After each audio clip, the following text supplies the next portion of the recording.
Yo, we are live with your weekly Xbox 2 podcast. I am one of your hosts, Randall Thor 19, the man with the million. And with me, as always, is the one and only Jez Corden of Windows Central. What's going on, buddy? Hey, pals. I'm doing pretty well. How are you doing, Rand? I'm doing amazing. You want to know why? Why? The Beast is here. PlayStation 4 Pro? Oh. That too, yes, but the other Beast. The Dreamcast! No. The Xbox One X, that one. Yes, the monolith. Oh man, it's been a nice couple days here, and we have a lot to talk about. Me and Jez. We're going to talk about our impressions of the system. Jez did a review on Windows Central when embargo broke a few days ago, so he can talk about that and what it's like to review a video game system and what goes into it. We talk about the games we're playing, but the big topics, of course, the Xbox One X.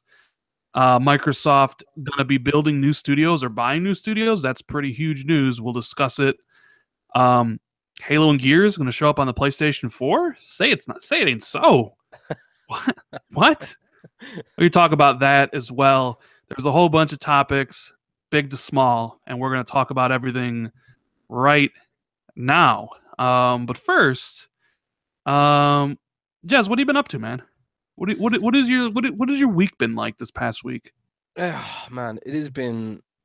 I mean, I can't believe it's already been a week since I got the X. But last week was so stressful because I saw like everyone was getting their X's, and the review embargo was Friday, and I didn't get my review unit until like the day before because Germany had a once in a century bank holiday that week, which delayed the delivery of the review unit. So I was pretty much up all night, like awake for 30 hours reviewing the Xbox One X last week. It feels like the whole year's sort of been culminating to last week, and now that it's reviewed and done, it's like stress is gone. Yeah, the stress is over. But what's it like reviewing the system though? I mean, it's one thing to review a game, but like systems don't come along very often, and I think you said this was your first review of a video game system. So how'd you approach that? Yeah, it's like because I didn't even review the S. I think Daniel Rubino reviewed the Xbox One S for Windows Central. But they wanted me to review this one. I've never reviewed the flagship piece of hardware before. I haven't even reviewed like a laptop or anything like that for Windows Central. I've only reviewed like headsets and stuff like that and hard drives. So it was kind of weird. So I just sort of try to put my mindset into that of a customer, and like, what would I feel if I was a customer? What would I feel like if I picked this up? Because ultimately, that's what a review is for.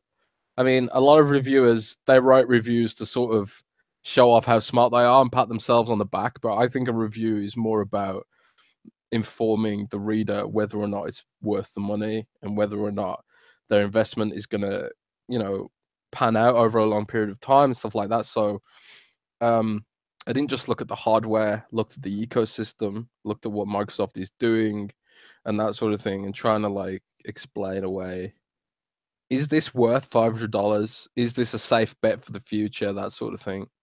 Yeah, because it is a lot of money. It is. It's hard, I know you would recommend the Surface Book 2 at $3,000 to anybody, but like, hey, you need. I don't care if you got any money. You need to buy this thing, right? Yeah, man. But it's the X is. I'm happy with my Go review. ahead. Yeah, I mean, it was a well written review. You laid out the facts there, about the system, and we'll talk about it because now it's in everybody's hands. Now the people that have it, I got mine from Amazon, and they didn't screw me over like they screwed over a bunch of people, so I'm happy about that. But before we talk about the X and stuff, we talk about games because games are the most important thing, obviously.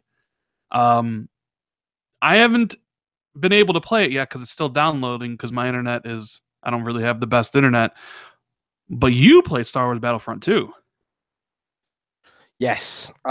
It's really funny actually because Star Wars Battlefront 2 was scheduled to go live tomorrow for EA Access, and we heard a rumor that it was going to go live early. So I said to our news guys, just keep an eye on this. It might go live at any minute. And I just checked the store offhand, and yeah, sure enough, it had gone live. Like, so I was really lucky that we were one of the first to get that.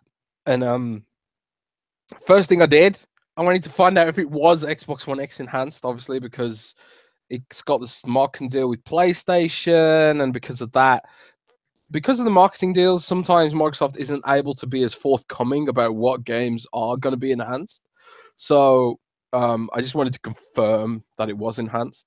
So sure enough, I fired it up, and my God, the Jaggies are gone. The And Jaggies, they're gone. Man. The Jaggies. If you played Star Wars Battlefront on the base Xbox One, you will have seen how blurry it was. I mean, it's damn hard to see. I mean, for me, my eyesight's not that great. So like it's damn hard to see like the battle droids and stuff on Naboo against like a brown background. They just look like little pixelated squiggles walking around. But on the X, everything is crystal clear. You can see like the details far away. The lighting's HDR lighting's amazing on lightsabers and stuff like that. It looks stunning. It looks next gen, man. It's just stunning. Next gen and current gen. And all you need is a $500 system to get that power. Yes. Or a PC. Or a good PC. With what's like $1,000 or something. So what's in? So it's EA Access. It's early. I think it's like what, $5 a month or $30 a year. How much did you get to play? I know there's, I think, a limit to like how many like story missions you can play, but I think there's unlimited play for the multiplayer. Yeah. Did you play any single player? Because that's what, you know me, like that's what I'm interested in. Like I'm a huge Star Wars fan. I'm really interested in the campaign. Am I gonna like it, Jez? Well, I haven't played the campaign myself yet. I basically just I did a few little missions and stuff just to check it out and see what the graphics were like. But I did watch a stream of Justin Roby from Xbox Live playing the campaign, and it does look really good. There's like stealth mechanics and a little droid you can control and stuff like that. He said that it felt like the Star Wars campaign that he's been waiting for since Knights of the Old Republic. And while I have heard that the campaign's about 4 to 5 hours long, which isn't great, it does look like there's room to expand on that, maybe with episodic content and stuff like that. I don't know. And loot crates. Oh yeah, and loot crates. Single player loot crates. Speaking of loot crates, it still feels like pay to win to me. Yeah, they've really tried to go out of their way to like calm people down. I did see like the executive producer went on Angry Joe's channel to talk directly to Angry Joe about it. So really? Yeah. But the dude, okay, put it this way: the first crate I got in Star Wars Battlefront 2 doubled my melee damage with one of the classes. And you know, if I bought a ton of loot crates, I'd have double melee damage or double damage across the board. So like, it still feels like pay to win to me. At least like, pay to win faster or something, pay for access or whatever. So I think, I mean, as beautiful as it is, people who pay for microtransactions are going to have an advantage. They haven't done shit to fix that. I mean, yeah, you can't get the maximum level upgrades until you've actually played the game through and stuff like that. But the amount of extra power you get from buying loot crates, it's still pay to win. I'm sorry. so that's disappointing. Yeah. Although I wasn't really gonna play much of it for the multiplayer. I was always more interested in the single player, but the future of gaming's here. Yeah, well, that's it. And this is the problem is, um, people are still going to buy it. And not only they're going to buy it, they're going to buy the microtransactions. And well, not everyone's going to buy the microtransactions, but there's going to be people who spend thousands of dollars on the microtransactions. And Yep. so the problem is that for EA to not do this would be bad business for them. And we can't expect a company to choose morals over money. So that's it. It's that's just it. And I know that I'm going to play Battlefront enough to stay ahead of the curve, probably. But there are going to be players out there who have a bonus, and they're going to be further ahead because they've bought micropayments. They haven't done Yeah. shit to fix that, and the fact that they've tried to cover it up and try and change the narrative is just bullshit. Yeah, So we're gonna have a little more in depth discussion about the microtransaction stuff because there were some interesting things from the Take Two and Ubisoft uh, financial call, which microtransactions, like, they're here to stay. They're like, wait till we talk about it later. But Star Wars Battlefront 2 you played looks amazing on the X. I was kind of expected to, because even Star Wars Battlefront 1, even though it ran in 720p, that blurry 720p, I thought it looked incredible. I mean, I thought it looked really good on the Xbox, like the S or whatever. So it's no surprise that, like, here's a sequel that was, the first one was playing in 720p, and this one's probably, what would you guess, 1800, 16, like 1440, checkerboarded up to 4K. What do you think? What do you think it's at, Jez? I don't know. It's hard to tell with the naked eye. I mean, we basically have to wait for Digital Foundry's analysis. But for me, just looking at it, sorry about that. It's not as crisp as a game. Well, sorry about that too. It's not as crisp as a game that I know is native 4K, like Rise of the Tomb Raider's native 4K mode. It's not as crisp as that. So for me, I think it's probably like it's somewhere between 1440 and maybe 1800. I mean, Mm, obviously, it's a huge bump from the beta on the Xbox One, so it's not it's way more than standard yeah. HD or substandard HD, but it looks really good, man. And I think it's got like an uncapped frame rate as well because it dips below 60 quite a lot. The X is dropping frames. Call the fanboys. The X It's is not dropping dropping frames. frames. The beast isn't so beastly. It's dropping frames. Yeah, it's not dropping frames. I think it's just got an unlocked frame rate. Um, No. it's Still, people would say the X should be able to knock that at 60 frames all the time, well, it's a, it's a pretty detailed game, and to get that kind of quality from a gaming PC, you're gonna need a beastly rig. So, at the end of the day, it's it's a $500 high end PC, and I'm pretty happy with what you get from it. Right. And the only place to currently play Battlefront 2 for 10 hours is on PC or on Xbox One. Even Yeah. though there's talk that EA Access is coming to other platforms in the future. I would imagine one of those platforms is the PlayStation 4. Um, you think EA Access will come to PS4 in the future, Jazz? They kind of talked about it, or at least EA did. Yeah, I think so. I think it's basically by not having it, Sony are basically giving away giving away the opportunity to get free money.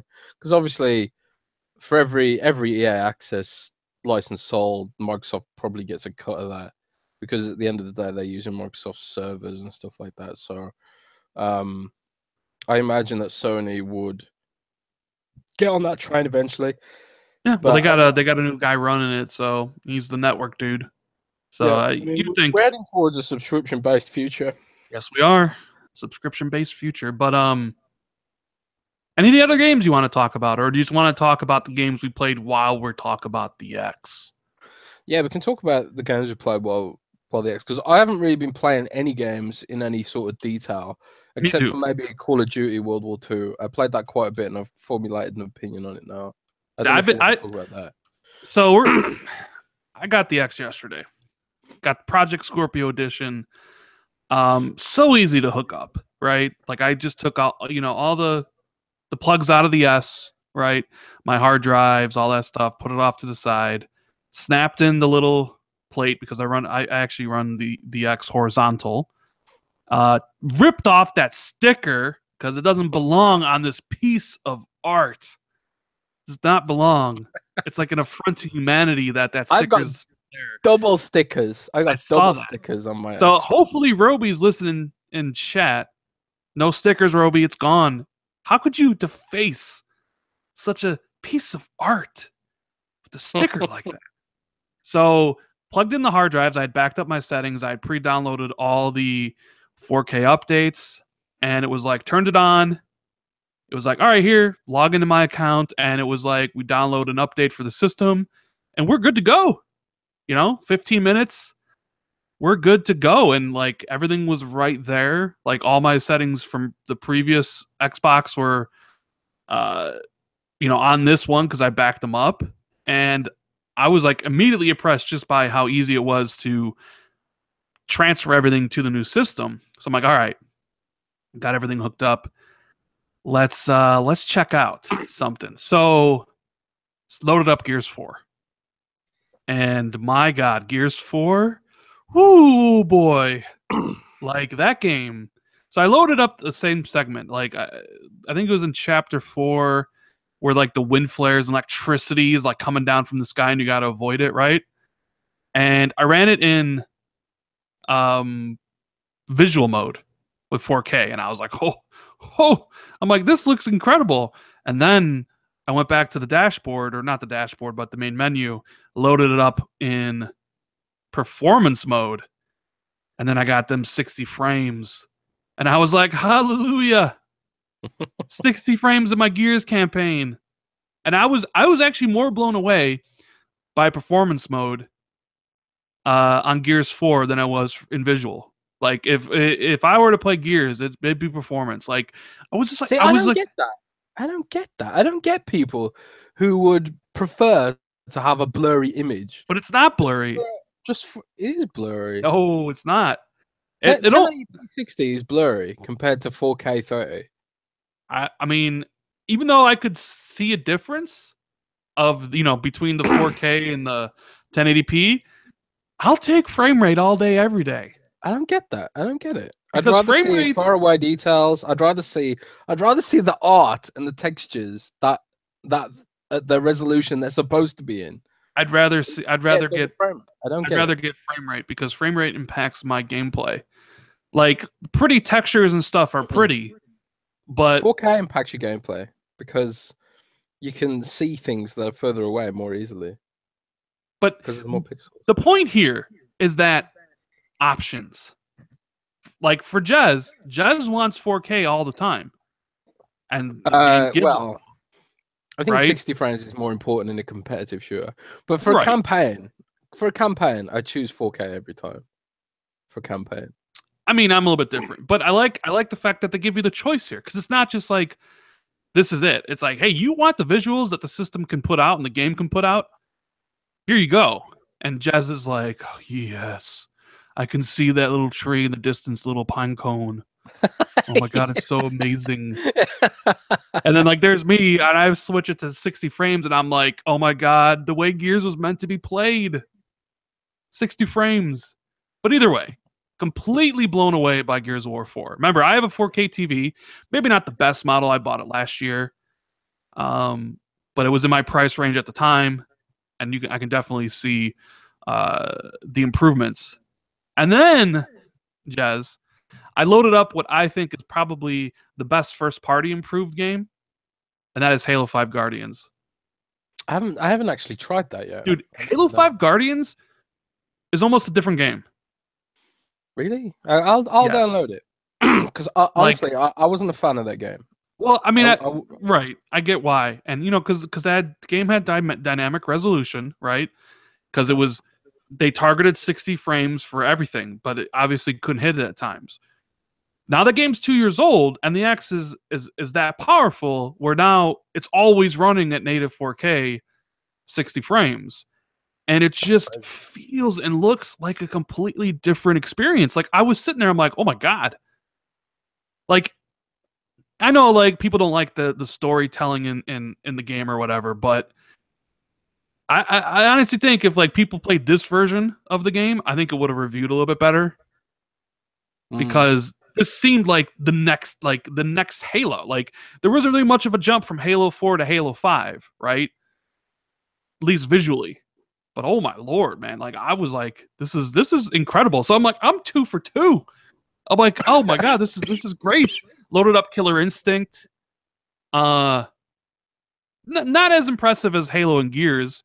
Yeah, Killer But Instinct's like really old now. You can see like for Killer Instinct to be impressive, they'd have to like redo the textures and stuff like that, I think. yeah, but I mean, a lot of the effects really pop when you're fighting somebody. So I was like, all right. So I put Killer Instinct to the side. I loaded up.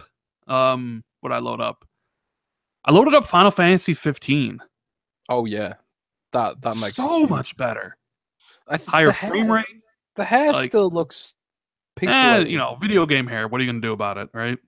But the thing is, on Rise of the Tomb Raider, they made a point of making the hair look really good.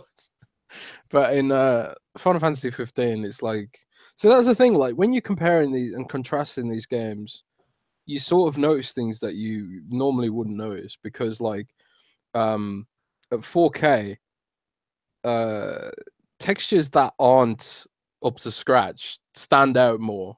You know, so like for example, on Killer Instinct, you can see like when it's at 4K native, you can see that some of the textures aren't designed for 4K. You know, and they're sort of low poly compared to like the really detailed textures that you get on like Rise of the Tomb Raider or Assassin's Creed Origins, and even in Assassin's Creed Origins, which I consider to be the best looking game on the NX, um, when those trees sort of lose fidelity when they're far away, on because on 4K you've got more pixels, so you can see things that are further away in greater detail.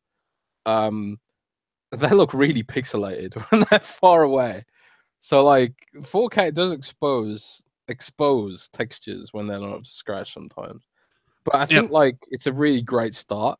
I think when more games are built for the X, um, we're gonna see some really truly stunning games over the next couple of years. I expect like Red Dead Redemption 2 to look Oh, ridiculous. Red I Dead. expect that to Oh, look ridiculous. I'm getting excited. Just like I'm getting excited about everything because it's like I know someone said, "Oh, like take a shot every time Rand says like in chat," which you'd probably be drunk by now. But we're in the same generation, and the games I've been playing or games I'm about to play, they're different now. Even though they're the same, they're better. You know, uh, Yeah. like Assassin's Creed Origins, I loaded it up as well, just like you did, right? And I loaded it up originally on the S when it first came out, and I was impressed, even though it had some performance issues. I thought it looked good, but I loaded up the X version, and I was just like, "Oh my god, this is like next gen stuff here." The game Yeah. looked incredible. I stood up to my TV, got as close as I could go. I couldn't even like pick out a pixel. Yeah, it's crazy, man. It's like I've been saying for months, I don't care about resolution. I don't care about resolution. Give me the games, blah blah blah. But after after you've had the X, you just can't go back now. Like I play a non Xbox One X enhanced game, and they just look bad. You know, it's just like upgrade this game. I'm gonna see. I'm installing Halo 5 Guardians now because I want to check it out after you've said it. I'm also going to install Warhammer Vermintide because that's been upgraded as well, apparently. Every game from now on needs to have an Xbox One X enhancement. Every single game. I will not Yeah. accept no for an answer. And also because for my PlayStation bros out there, if there's an Xbox X enhancement, it means there's a Pro enhancement more than likely. So everybody That's the thing. benefits, you That's the know? thing. I was thinking about this too. Um, like the PlayStation 4 Pro, it seemed to struggle to get enhanced games to start with. But now that the Xbox One X is here, it's become more of a standard. It's not like this niche thing like the PS4 Pro it's not a niche thing for a developer to make an enhanced version of the game or have 4K textures and blah blah blah.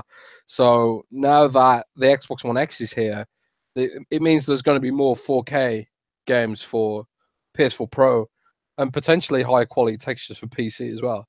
Well, And yeah, did you that's the see thing. that? Everybody benefits. Like Yeah, the X is here. the They age of do, 4K is here. yeah. Like so, games are going to get patched for the X. They're going to get patched for the Pro, and you're probably going to get better PC games, like performance wise, because developers are going to be targeting these systems. Of course, it's always up to the developers. Uh, but everybody benefits, whether you're a PlayStation dude, an Xbox dude, or a PC dude. And I didn't really understand the pro owners. When a game would come out, like for instance, like Prey, and Prey didn't have a patch at launch, and they were complaining. I was like, the game, you can still play the game, like not a big deal. But now I get it, because it's like I'm loading up all these games with enhancements, and I'm like, I want this, like I want every game to have enhancements. Yeah. So I hopefully I think the majority of the games in the future will have all this stuff. Like Far Cry 5, I think is already enhanced, right? Or in the enhanced category or whatever. Red, because a lot of these developers want to make the best version of their game. So Red Dead Redemption 2 is gonna be amazing. Oh man, I'm just so excited, Jazz. I'm so excited. Yeah, I swear, man, it feels like a relaunch of the whole brand. You see, like you see people who hated on the Xbox One for years, like famous commentators and stuff like that. You see people on IGN and Polygon, like all these famous journalists, whatever they are, influencers, whatever. A lot of these people have come around now, and like there was a really great piece in Penny Arcade I saw where, that. yeah, the chap, like the closing paragraph was like, I texted Major Nelson at the weekend and said it feels great to finally come home to Xbox and stuff. Like it feels like this is the console that, I mean, obviously you're not going to get a 4K console back in 2013 at this price point because the parts are more expensive. But it feels like this is the console that listened to what gamers want, rather than the 2013 box, which was more about what Microsoft wanted.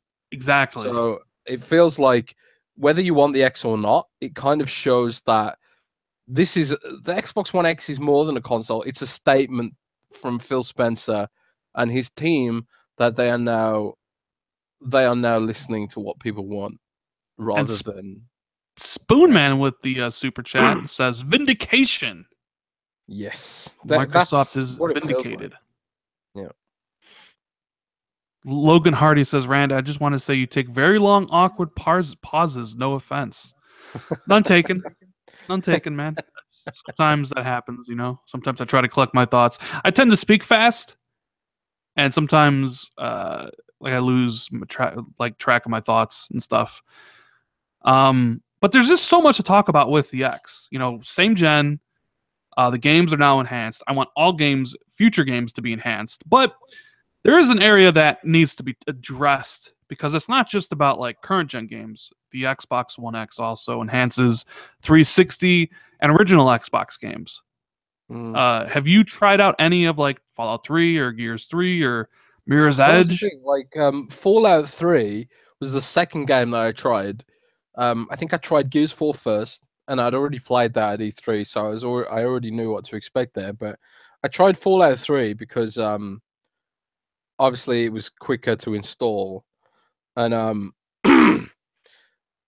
is like it was such a huge upgrade because I played like 400 hours of Fallout 3 on my Xbox 360. So the way that game looks is sort of ingrained in my brain. And I knew immediately how much better it looked on the X. And it was like, I didn't know they were enhancing 360 games too.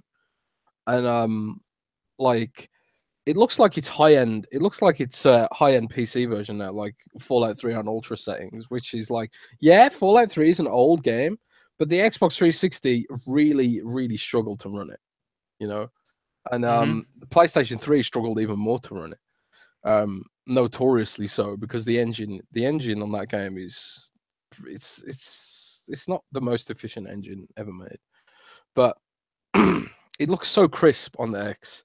It feels like it's like been remastered, you know. It almost feels like a remaster without the remaster part. You know, I'm gonna download Oblivion and check that out because that's been done too. I checked out Assassin's Creed and that's been enhanced too, but I couldn't really see much of a difference there, but I couldn't really remember what the original one looked like. I think it's often to do with like when you see them side by side and stuff like that. Like I saw when the Assassin's Creed patch dropped, I was actually playing it at the time.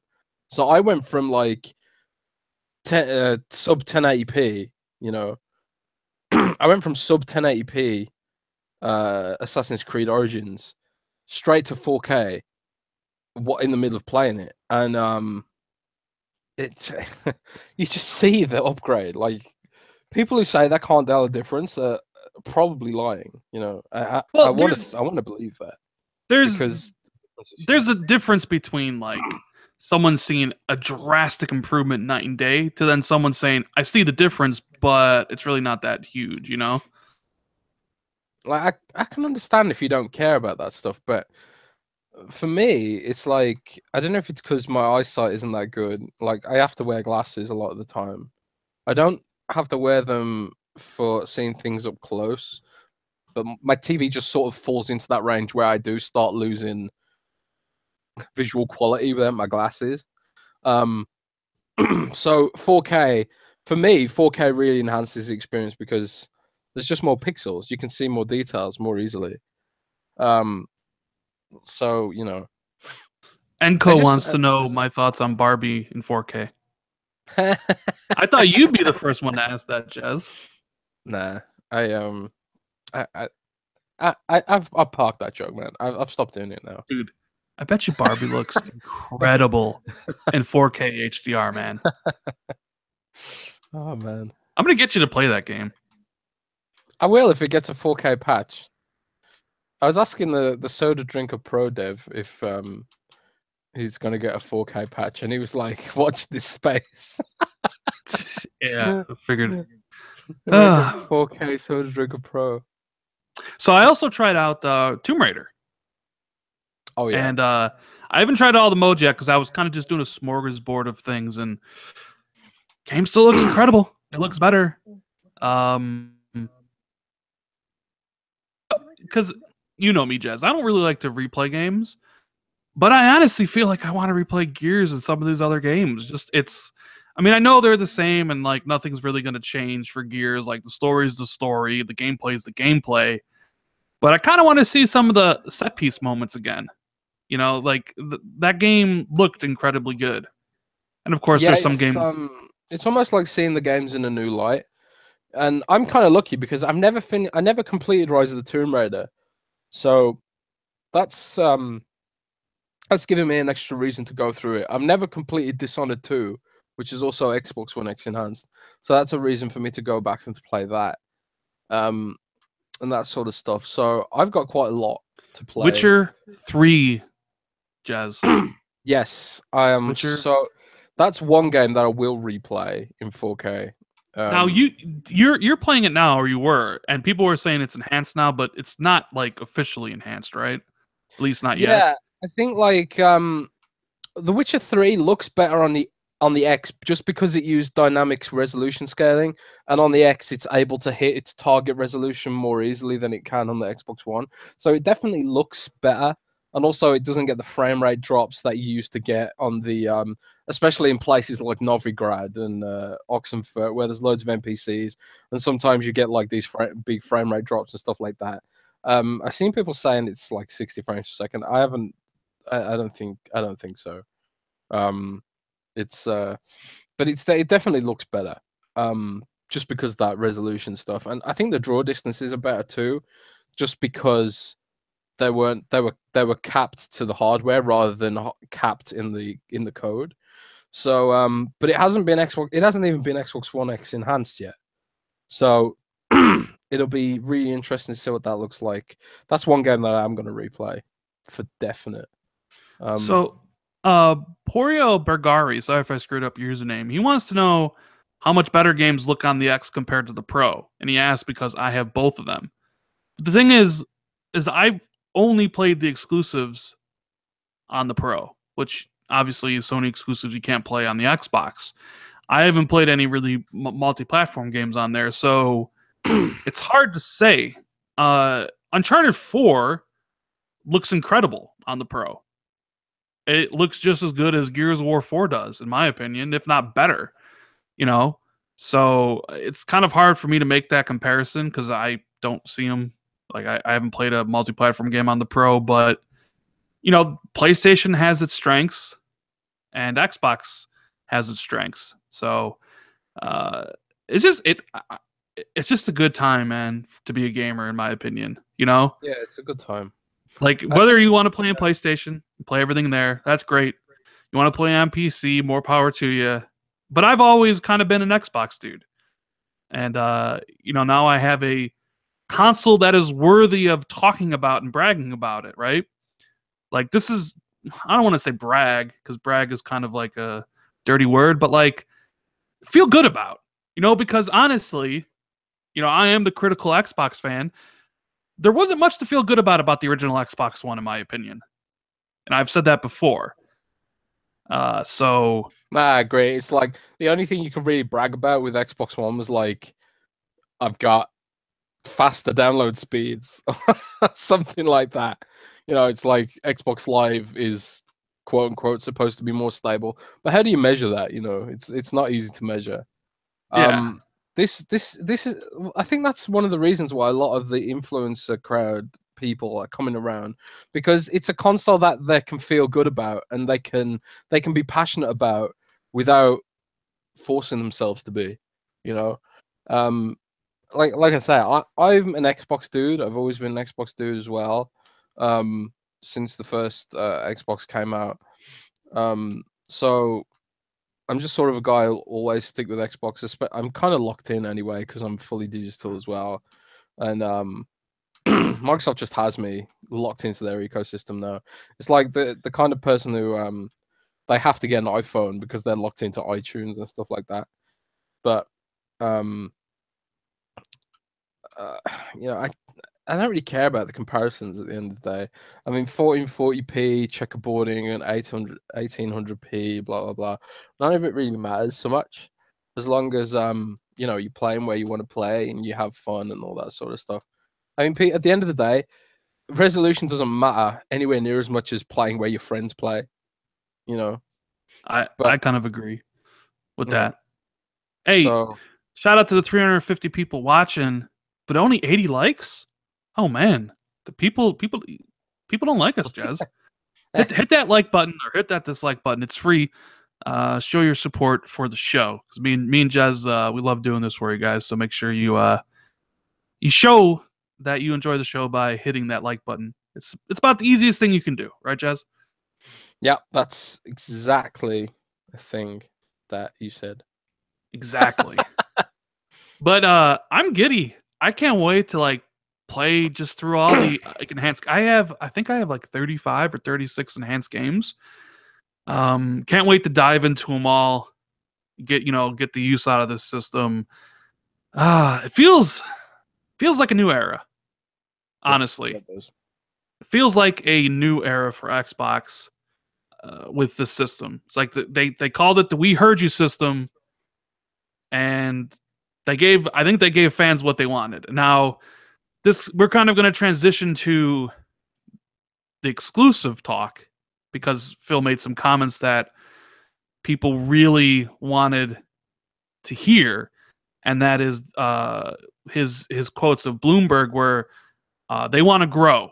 They know that software is important, and that he looks forward to growing.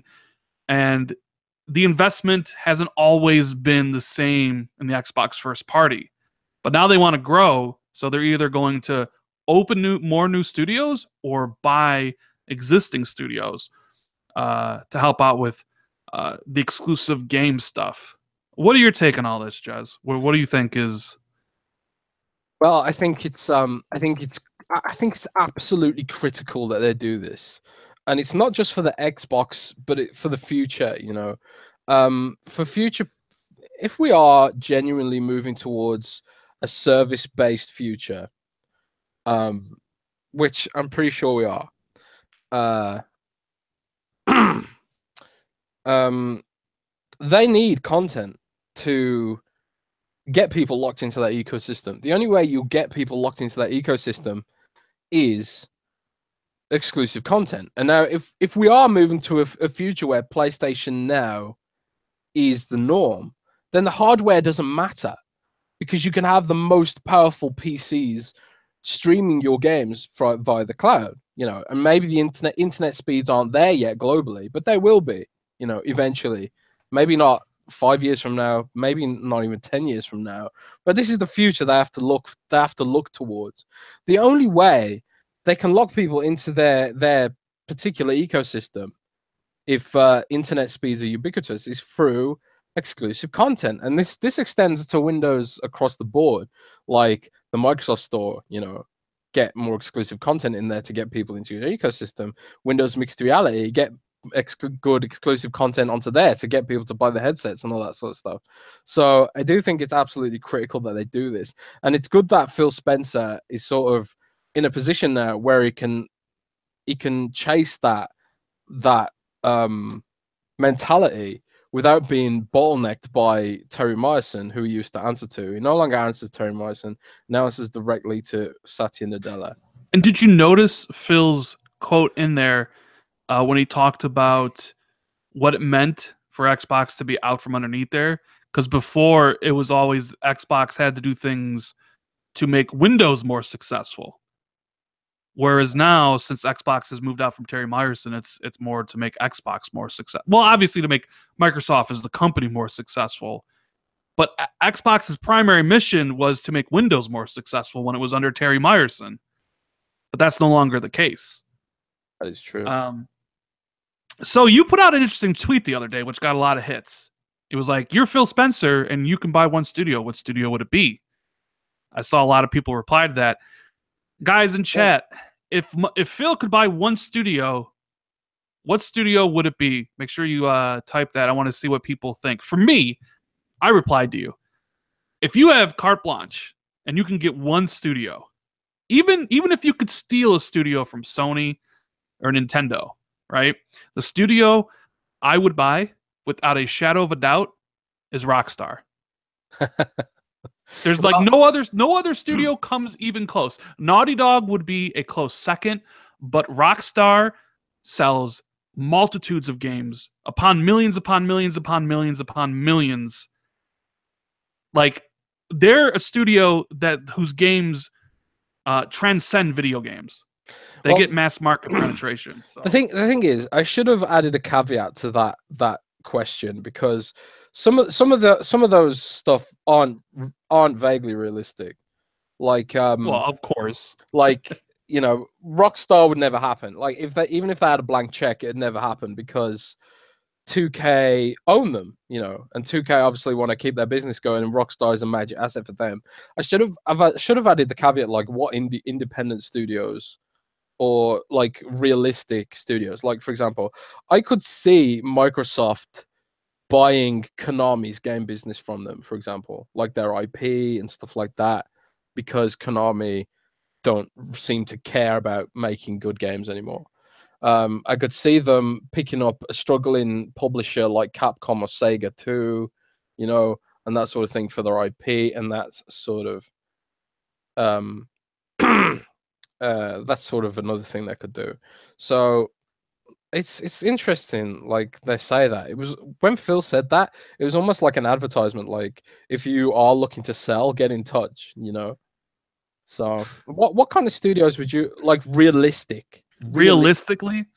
Yeah. Man, I mean, Moon Studios, I think, with Ori would be a good pickup. You see, I'm not really, like, off the top of my head, who are the bigger independent studios? I mean, you have Insomniac, who they did Sunset Overdrive with. You have Crytek, but they're going through lots of trouble, and you don't really want Crytek. You have Obsidian, who's a big like independent studio. I'm not really sure there's like that many quality independent studios that you could really go and get. I think it's more about building. If you had asked me and it was like, would you rather have Microsoft buy Obsidian or Microsoft build a new studio?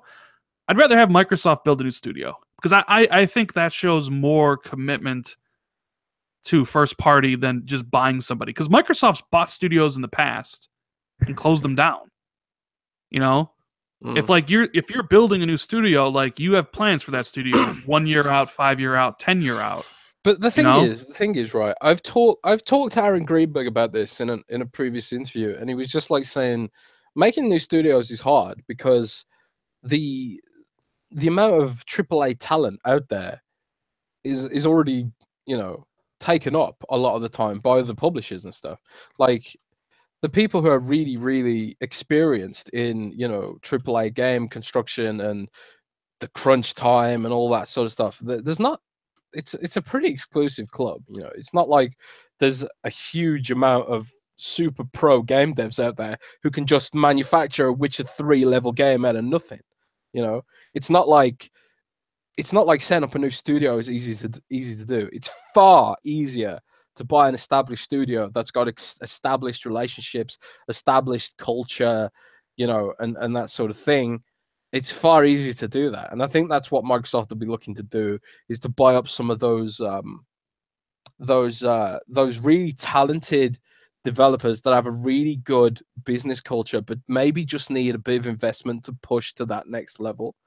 I think that's more what Microsoft will be looking to do, and I think that's what the smarter thing to do would be, well, personally. I agree with you. And there was that thing I did show it to you about Z Huge saying that Microsoft tried to buy Bluehole recently, but it fell through. Uh, I did show you that stuff, right?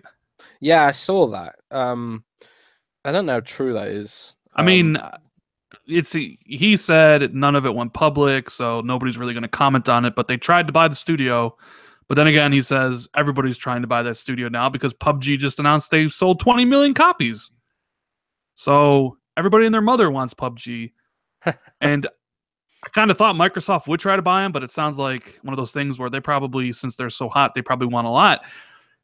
It's just it takes time. This is the whole thing. Like just buying a studio and building a studio doesn't produce overnight results. If you look at like what Sony's done, is they have this whole culture where they cultivated and nurtured all their first party studios for generations, Yeah. right?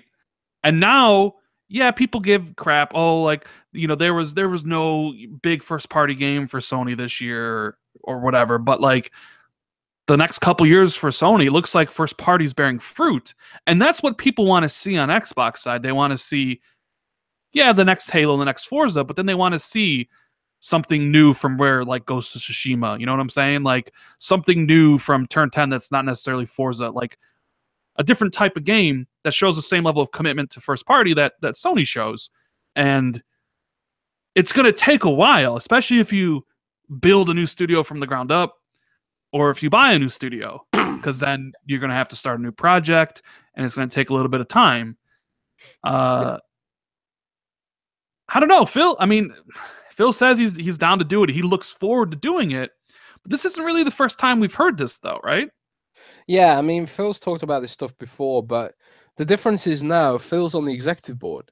He doesn't have to justify any requests for budget to Terry Myerson. He can go directly to Amy Hood now, Microsoft's chief financial officer, and just be like, this is how much I need. This is when I need it.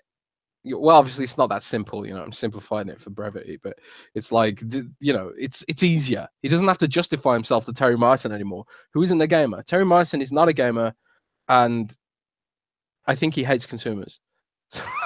So cutting Terry Myerson out of the picture is good. It's just good. It's a good thing.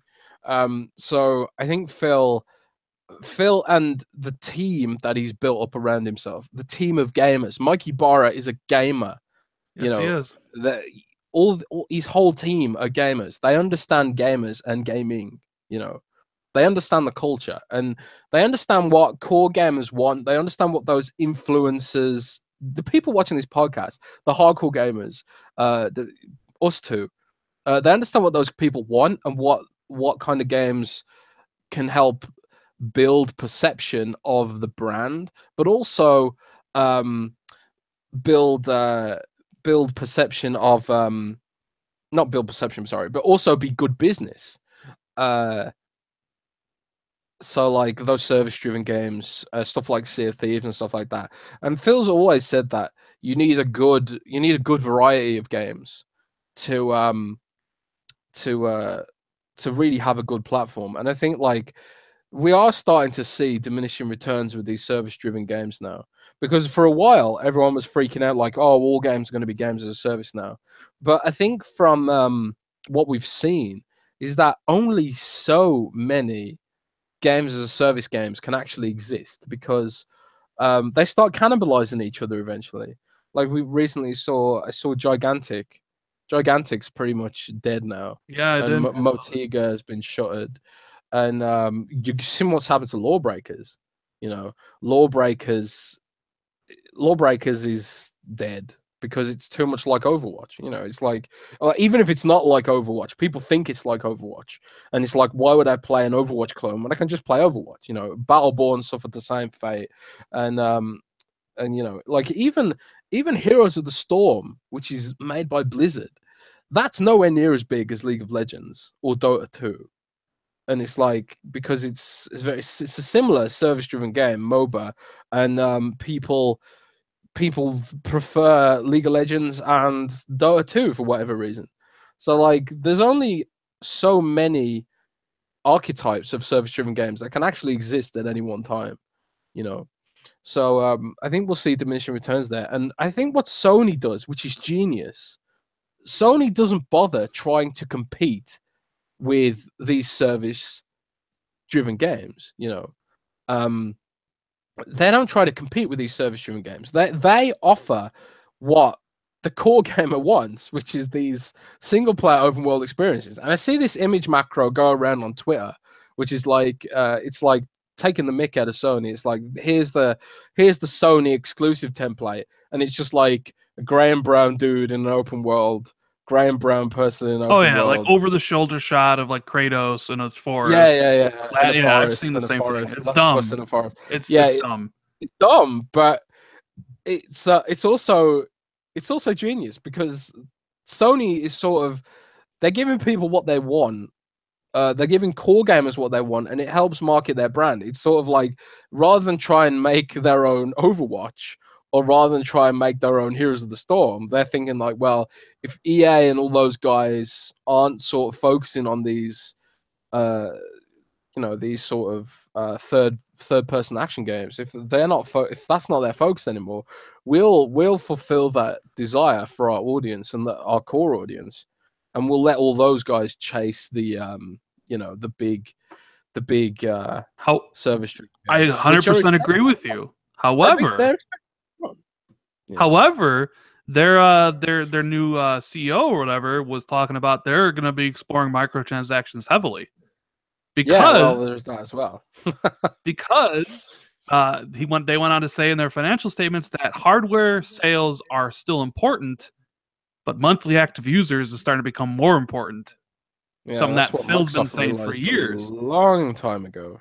So it's going to be interesting to see how Sony leverages microtransactions and stuff in their single player. Like, yeah, we know Last of Us 2 is going to have multiplayer and it's going to have microtransaction out the wazoo in the multiplayer. But as far as we know, God of War doesn't have multiplayer. Neither does Beyond Two Souls. Neither does Ghost of Tsushima, right? Neither does like any of their other exclusives, because they're all single player. So it's going to be interesting to see how they explore those opportunities. You know, when I mean, are you really going to put like Kratos crates?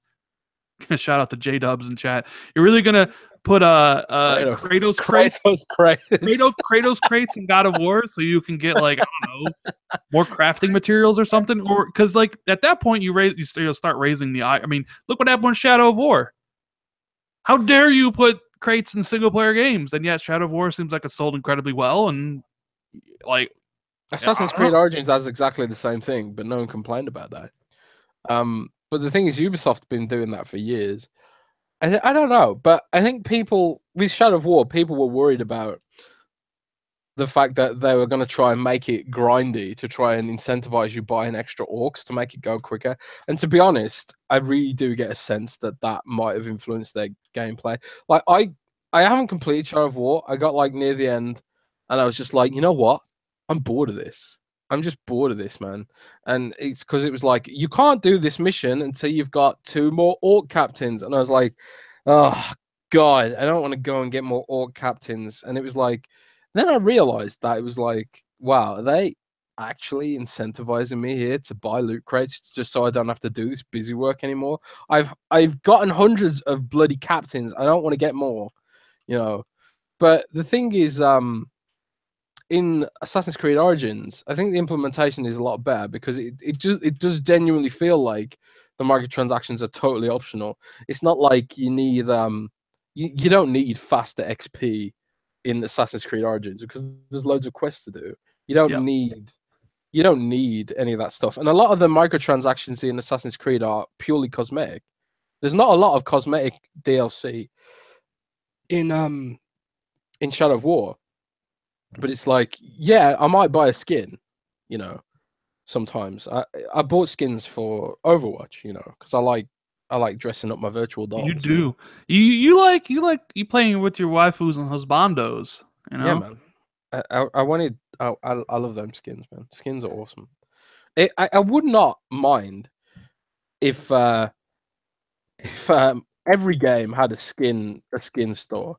I think Titanfall does it really. Titanfall 2 does it really well, where you can just buy the skins outright. You don't even need a loot crate. You don't even need to gamble. You just get you see a skin you want and you just buy it. Um, for that, but you know that'd be in a perfect world. I don't know, man. Loot crates are here to stay. Basically, is what I'm saying. Yeah. Well, I mean, look, so I believe Phil because at E3 he said there was 3 things in a particular order he wanted to do. First thing he wanted to do was fix the hardware. Hardware's fixed. Oh yeah, It's done. Second thing he wanted to do, which the hardware takes time. Like, and that was started in like 2014 and stuff. He usually wanted to do the backwards compatibility, focus on Xbox Live, the user interface experience and stuff, which he did. And then he said after that he wanted to focus on games. And he said he signed stuff recently this past C3 that'll, show up later. So I wonder, since the hardware's done, the backwards compatibility and Xbox Live stuff is done, if now you'll start seeing these exclusives in, I don't know, 2019, 2020, 2021, maybe for the launch of Xbox One Double X. Xbox One Double X. I did speak to someone at Xbox about this recently. I was like, what, this was on the whole The Last of Us 2 trailers too violent. That whole argument was blown up. Oh, that whole dumb thing. Yeah. God, that was painfully stupid. But I asked someone at Xbox, I was like, "What? How come you guys don't make more gritty games like this? Because this is the game. These are the games that seem to resonate and make the press like for better. There's no such thing as bad publicity, apparently. And the discussions around Last of Us 2's violence, quote unquote, is going to help the game, because while the media is like crying about the violence, core gamers are like, yeah, violence. I like violence. Give me more violence, especially me. I love violence. And the person I spoke to at Xbox was like, well, we've got stuff in the pipeline that you might like, So I do hope that Microsoft is chasing that sort of audience, particularly because I am that audience. But I think at the same time, Microsoft has also shown a commitment to having a diverse lineup. Like they got Halo Wars 2, which tries to appeal to the strategy crowd. They got games like Super Lucky's Tale, which tries to appeal to a younger audience and that sort of thing. But they don't really have they haven't really had a gritty game since Quantum Break, really, and Quantum Break didn't live up to a lot of people's expectations and stuff. But man, if they greenlight Quantum Break 2, that I'd be happy. I want sequels, man. I don't want new games. I want more sequels. I want to know more about Quantum Break's world. I want to see Sunset Overdrive 2. You know, I don't know, man. I mean, no, I get it, man. I want to see those too. If they do Quantum Break 2, I'm not sure Remedy's going to do it because they're busy with 2 games. You know, Insomniac's busy with Spider-Man, and I have a feeling if Spider-Man looks like the big a hit as it is, Sony's just going to want another one. Yeah. So it's interesting. Now the other bit of since we were talking about microtransactions, I might as well just segue to this before we're talking about Halo and Gears coming to PlayStation. So Take-Two had their financial call, and they talked about how their microtransactions, how much of important to their bottom line it was. And so just microtransactions from games like NBA 2K18, 2K17, Grand Theft Auto especially, accounted for roughly 49% of their net revenue. So half of the money that they make is literally only for microtransactions. And then Ubisoft just said for the first time ever, microtransactions and DLC made more money for them than actual game sales. Yep. So, like, here's the thing. People hate on microtransactions, right? Hardcore gamers, they hate on it. Just like we hated on season pass or online passes. And they got rid of online passes because there was such a vocal outcry, people weren't buying it, right? And you assume people would make the outcry about microtransactions and loot boxes and stuff. But apparently the market has spoken. And people want these things. Clearly. Because every one of these companies, from Activision to Take-Two to Ubisoft, are saying, yo, half of our revenue is literally coming from microtransactions and loot crates. Tells you that gamers don't care about that stuff. But that's the thing, though. It's not all gamers buying this stuff, and that's the thing that they never say. And that's the thing that's why we have this disparity between people being mad about it and the amount of money that they're making. So it's kind of like everyone's like, yeah, we're making all this money, blah blah blah. This is what gamers want. But I'm more interested to hear how many gamers are actually paying for this stuff, because for me, I think what's more likely is that you get those 2% of gamers who have infinite money, like rich kids and stuff like that, who are happy to drop $1,000 on microtransactions because to them money's no object. And there are people like that. I remember reading about Mass Effect Andromeda, where there was the developer was saying that there was one person who dropped $15,000 on Mass Effect Andromeda loot crates. One person dropped 15 grand on Mass Effect Andromeda loot crates for multiplayer. So let that sink in. You know, the loot crates are designed to chase after those rich people who've got more money than sense, you know. And it makes me sick because I think, like, instead of spending 15 grand on fucking loot crates, they could have donated that to charity or something like that, you know. And whenever I get the urge now to buy a loot crate, I just think, yeah, I should donate that money to charity instead, because it's more worthwhile than risking the money on some gambling box where you might not even get the loot you want, you know. So yeah, in the industry they call these people whales. They're like the high roll gamblers, and it's just like Las Vegas, man. It's just like Las Vegas, because in Las Vegas, yeah, they want to get the low tier gamblers, blah blah blah. But where they make their money are these high rollers who come into the casino with $1 million. That's where they make their money, you know. And that's the same. That's the same with loot crates. They make their money on these guys who roll into the game with $1 million. And yeah, Buddy Boy says whales make up 50% of all in-game revenue. and they're the 1%ers with more money than sense. And that's why you get people like us who push back against this, because we're not part of that system, or at least not to the same degree. So I think there is a diminishing return with that as well, where you get to the point where you start ruining your games to the point where you start ruining your games, chasing these whales to the point where the other half of your audience starts moving away, you know? And you've got games like The Witcher 3, which have no microtransactions. And it'll be interesting to see if Cyberpunk 2077 has microtransactions and takes a stand. And if it Because does, yeah, and if it does, that'll be like, look at us, this is our differentiation, blah blah blah, and it'll be interesting to see if gamers thank them for it and that sort of thing. Because like Wolfenstein 2 has no microtransactions. It has a season pass, but it has no microtransactions and it has no multiplayer mode. It has no service model whatsoever. And you know that game's not going to do well.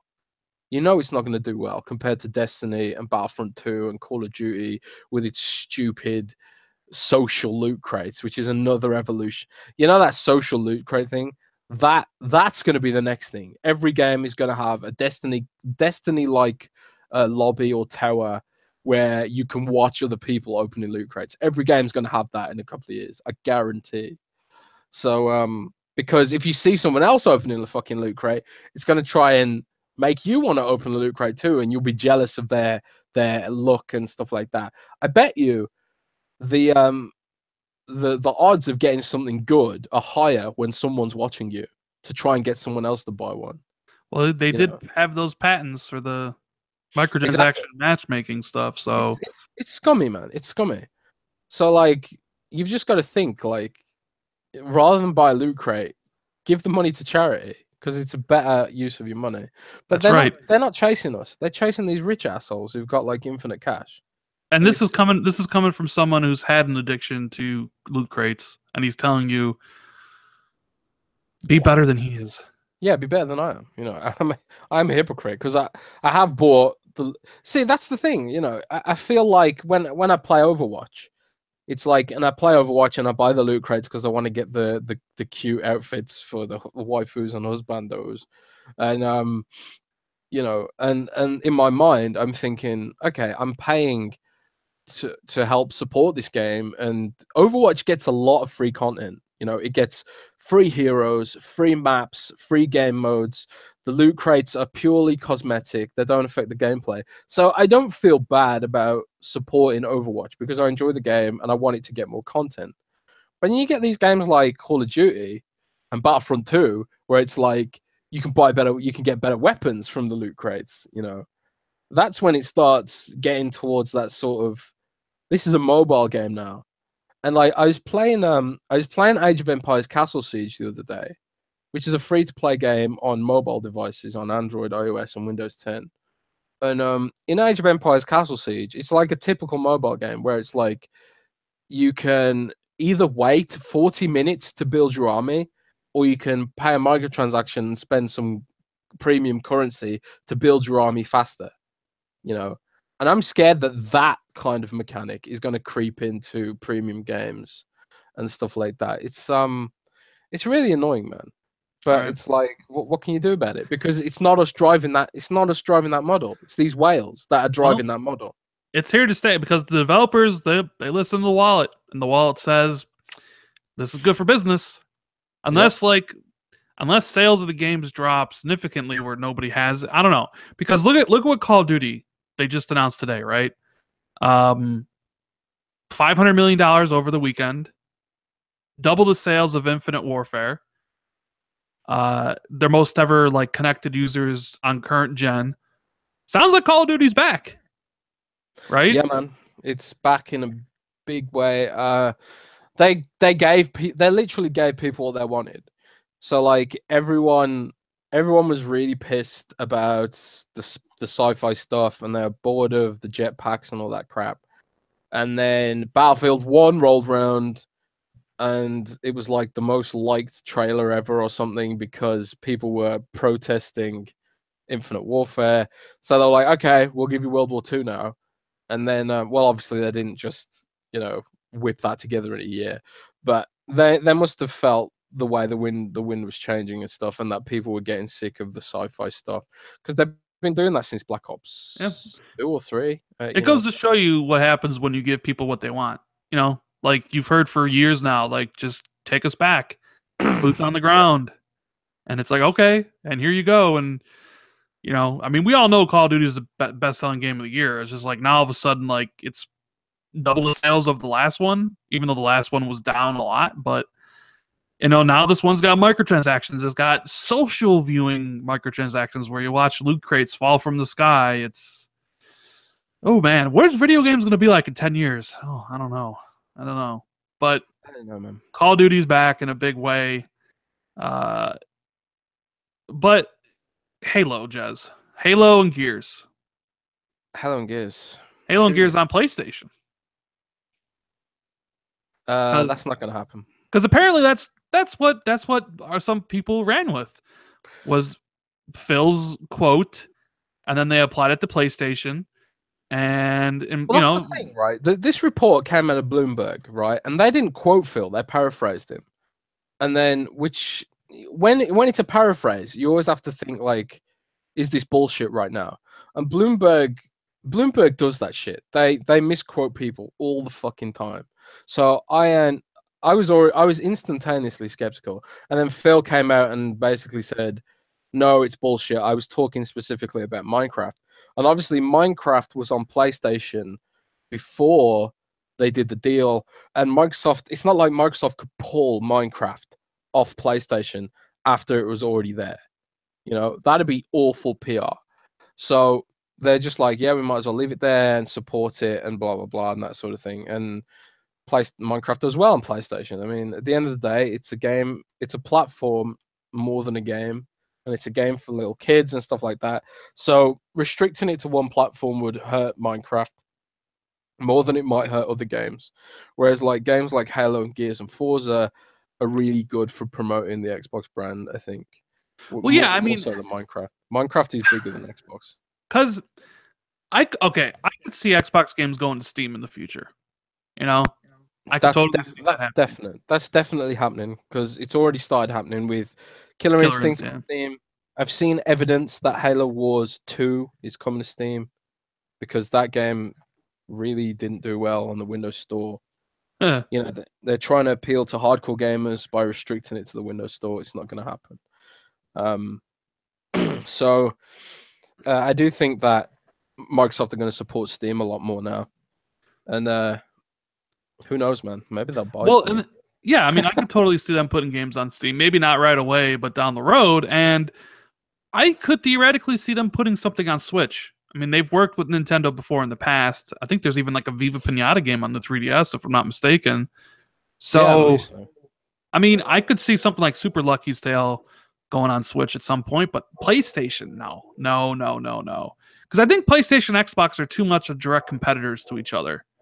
Yeah, that won't happen. That will not happen. Whereas like Nintendo and Steam, not so much. Microsoft has said that they don't really see a lot of PC Xbox crossover, even when their own Xbox Play Anywhere stuff. So they're probably fine with that. But man, people ran with that. It's funny when all this stuff comes out. It's like literally the eve of the Xbox One X launch, and you have a good bit of news of Phil saying, "Hey, we're going to open up new studios. We're going to buy new studios because we're going to deliver better exclusives down the road for you guys." But then that same day, it's like, oh, by the way, those exclusives that we just talked about, yeah, we're going to put them all on PlayStation too. Yeah, it's annoying. It's annoying. But what you're going to do? The media is going to media, Media. Jez, you're media, though. Stupid. Yeah, but am I? I don't know. You write for Windows Central. Yeah, but we're bloggers, man. We are bloggers. We're not press. So what's the difference between press and bloggers? We're fans, and press are supposed to be impartial, so we don't hide our bias. But at the same time, we try to call out the bullshit and things we don't like. We're fans writing for fans. We're not covering PlayStation, blah blah blah. That's how I see it, anyway. Daniel Rubino calls us brand champions, where we write for fans, but that doesn't mean that we suck up to Microsoft either. So I don't know. I don't know what we are, but I don't like the way a lot of the press conducts themselves, and I don't like the way they misquote or misunderstand Phil a lot in the gaming stuff, because they do, and that's one such example. I don't think we'll see Xbox exclusives on PlayStation. Yeah, because at that point, if that happened, what's the point of Xbox? Yeah, exactly. I think what's more likely is that maybe we'll see the Xbox streaming service on PlayStation. Like, mean Maybe. Mixer? No, whatever Xbox Now becomes, you know. Like, Xbox Now. What's that? well, it's like PlayStation now. If they do like streaming, Oh, they so do you're Xbox. talking about the other thing in the Bloomberg article. If they do, yeah, if they do cloud streaming, a cloud streaming app where you can stream your Xbox digital library to different platforms, I could see them putting that on PlayStation. But I could also see Sony saying no, we don't want you to put that on PlayStation because we want people buying our service, not your service. So, but I can see them putting it on Android, iOS, you know, Windows. I could see it putting them on Switch if Nintendo wants that. Because I don't think Nintendo are going to make a streaming service. They don't have the infrastructure. I'm sure they could build the infrastructure, but I don't think that they don't even have the infrastructure to let you, you know, do much with their cloud platform. That then needs a lot of work. But I could see Microsoft putting that onto the platforms and stuff like that. So, Yeah, so what Jez is talking about was also in this Bloomberg article where he mentioned about buying new studios and stuff. They mentioned that there's going to be a streaming Xbox thing that'll stream some content in the next 3 years. Yeah. And that they already tried it. There was an internal test back in 2012 that never left Microsoft, but it was too expensive, too costly to use. But because of the advancements in the Azure cloud and things like that, I guess it's more economically feasible and the quality level is pretty high that they're going to try again sometime between now and the next 3 years. I think that's the future of Xbox, to be honest with you. I mean, not like the immediate future. I'm not talking the next system, but I'm talking it's the future of 10 computing. years from now. It's the future of computing. I mean, eventually you won't even have an operating system locally, really. You have like Windows IoT, basically just streaming Windows from the cloud. You know, you'll stream your whole computer to a screen or a microchip in your brain, and you just see hologram. Okay, that's a bit too science fiction, but cloud is a future of computing. You know, you won't have local hardware anymore. You'll just have screens or holograms or headsets or whatever the paradigm is. That is the future. It's definitely going to happen. It's just where everything's going. I mean, Netflix is the first salvo in that, you know, and like Blue Rendezvous says, the issue with streaming is data caps, and yeah, that's gonna bottleneck it. The ISPs are gonna bottleneck it, but that's a very American issue, you know, because in the rest of the world, the rest of the developed world, we don't really have data caps. There's no data caps in the UK. There's no data caps in like France and Germany and Sweden and Europe in general. You know, that's a very American problem. So if they can solve the whole ISP issue, and there are people that are trying to do this, that, you know, trying to offer alternative internet speed. I mean, Google are doing it themselves. You know, Google trying to provide a better service with Google Fiber, and Microsoft have started laying their own cables as well. They laid a cable across the Atlantic with Facebook to deliver better internet speed. And you know, Rand, I can honestly see Google, Facebook, and Microsoft joining forces to try and force the ISPs to provide better data transfer, because the future is internet based. The future is internet based, whether the ISPs like it or not. And Microsoft, Facebook, Amazon, and Google, they all have enough clout to force those companies to clean up their shit or offer their own service. And I don't know if you've seen, but SpaceX and Tesla are already exploring the idea of blanketing the whole world in a satellite mesh of high-powered satellite-based internet. So That, like eventually the whole world will be just blanketed in high speed internet. That's the that's future. Skynet, dude. That is Skynet, yeah, and it'll be run by fucking Elon Musk and stuff like that. But uh, or maybe we just have microchips in our brains, and I don't know. Before this happens, maybe robots will take over, and World War III will have happened, and none of this stuff will pan out. But that's where they see the future. They see the future in cloud. Well, because it makes sense. Because R&Ding these new consoles for all the manufacturers is expensive. Yeah, But what if you didn't have to do that anymore? What if all you had to do was sell a consumer a $50, USB stick like a Hulu stick that they just plug into their TV and they just play their games streaming from your server? yeah, It's you cut down on the console costs, their R&D, like the shipping.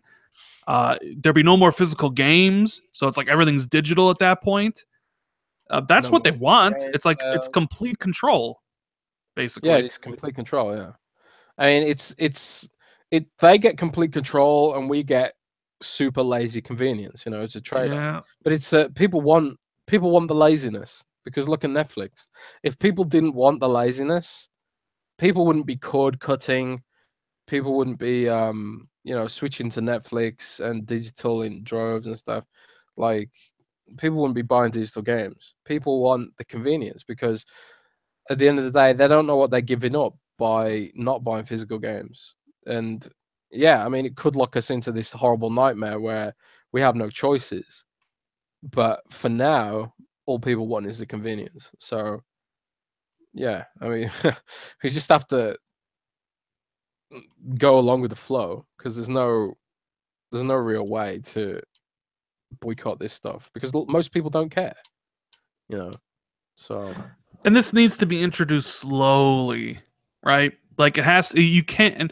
And the way he talked about it, like some content is like I think they know that because I think they've learned from the original Xbox launch. Remember? Because it's like everybody consumed games a certain way, since the dawn of video games. You buy it at a store, you put it in your system, and it plays. Right? 360, PS3, PS2, Xbox, all the way to the NES. But for whatever reason, Microsoft is like, we're going to change that overnight with the Xbox One, right? And people push back because people don't like huge changes immediately. You have yeah, to, it has to be side by slow. side. Yeah, and like just like you say, that's what Xbox Game Pass is. That is the first step to a streaming future, getting Right. people used to the idea. Well, it has to be slow. And it's like you introduce digital games. Every single year, more and more people are getting accustomed to the idea of doing digital instead of owning physical. It takes time. Just as you introduce Xbox Game Pass, so more people are okay with the idea. Then you introduce kind of a streaming thing, but it's not. It's kind of complementary. It's not mandatory. You do that for a couple years. So by the time you introduce this new feature, this new way of doing things, people are already accustomed to it. It's just that with the Xbox One, Microsoft decided to be like, no, we're doing it now. We're changing everything immediately. And people just were like, no, no, Yeah. like absolutely not. You need to gradually introduce these things to Yep. your customer base over the course of time. Look at microtransactions and DLC. It's been slowly year after year after year after year. You know, it, it, that's like people are willing to accept things like slowly year after year after year instead of like a one grand change. Yeah. But maybe the people at Microsoft who were running the 2013 real thought that they could get away with it because we're Xbox and we're Microsoft, right? Yeah, They're they were not. arrogant. Nobody's going to complain. They were arrogant. Yeah, that's what happens when you get arrogant. You're Sony and you think everyone's going to buy a $600 PlayStation 3, or you're Microsoft and everybody's going to love a DRM plan that you really don't have any explanation for. Yeah. So we've got a console if you don't want to go online. It's called the Xbox 360. Fuck. Donnie Matrick, good Oh, old Donnie God. Matrick.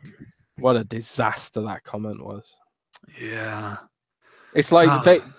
they dug a hole and then just kept digging it deeper, man. It's terrible, man. Ugh. God. So, man, Um, I don't know. Is there any other thing you want to talk about, Jazz? Any other topics that interest you?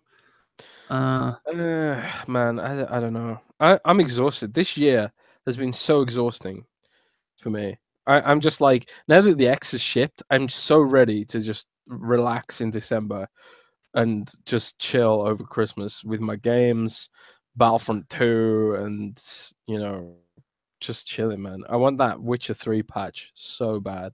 I'm just gonna play The Witcher 3 and Battlefront 2 for the rest of the year.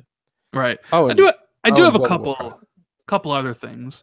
Um, the Ubisoft CEO said that the PS5, the next Xbox, are a minimum of 2 years away.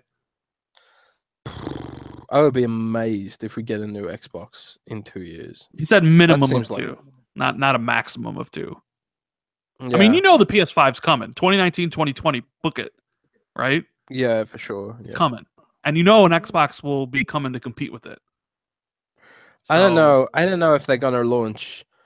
I don't know if they're gonna launch another Xbox just to compete with the PlayStation. I think